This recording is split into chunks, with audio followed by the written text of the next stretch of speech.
הפרויקט עוסק בזה שהנוער עצמו מספר ושר את הסיפור המופלא של העם היהודי. שיר והטקסטים שיחוברו בין השירים יעסקו בעשור הראשון של מדינת ישראל. כי זה באמת עשור מעצב, זה עשור של מהפכות גדולות. תוך 3.5 שנים היישוב הכפיל את עצמו.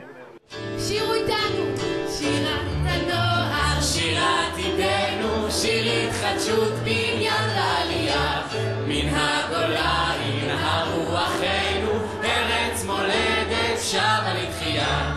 מי זה חולל לארץ מולדת, מי זה הקים כולל לארץ מולדת, זו ידך, ידך היא הזורעת, זו ידך, ידך היא הנוטעת, כל עוד הנוער לנו במולדת, קום יקום חזון עם ישראל.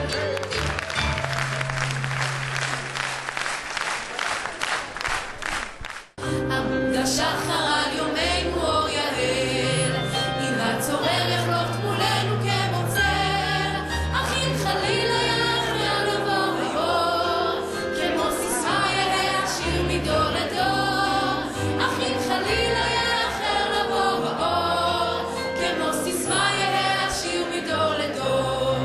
ויום נחשפנו לעוד יעל ויבוא, ומצעדנו עוד יראים אנחנו פה.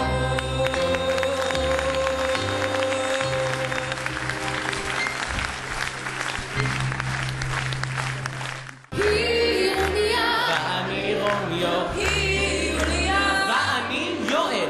כל הכפר רק זאת יודע, כי לי הועיד אותה האל.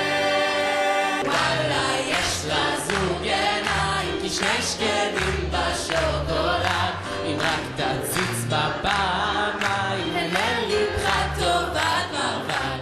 ואז אדע לקרב ישר, אף המחיר יקר מאוד, כדי שיום יבוא אי פעם, נוכל לקשור פה ולחיות.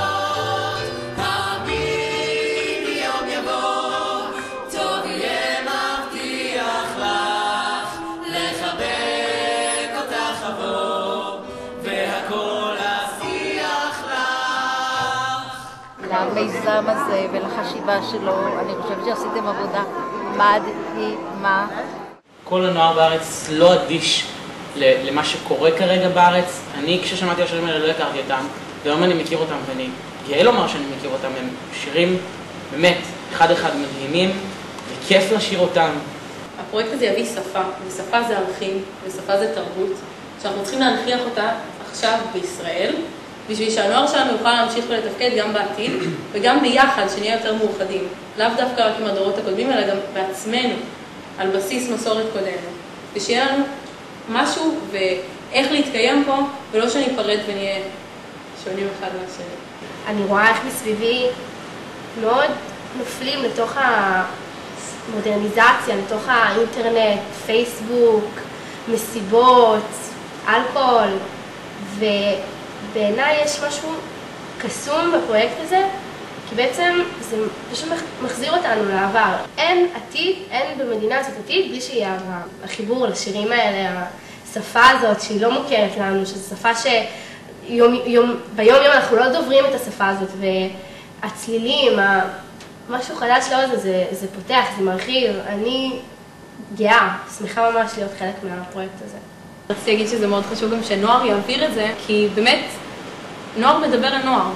המדינה שלנו, כמו שהיא היום נראית, ובמיוחד הנוער שנמצא בה, שזה כולל את כל הדברים שאני הולך למנות עכשיו, שזה סמים ואלכוהול, ונערים גונבים מכוניות ונדרסים, וכל הדברים הזוועתיים האלה, זה באמת, ככה אני לפחות חושב, שזה לא יכול להימשך ככה. ובזכות הפרויקט הזה, כן אפשר מנוער לנוער, להעביר את כל הערכים שמתן דיברה עליהם שיש פה.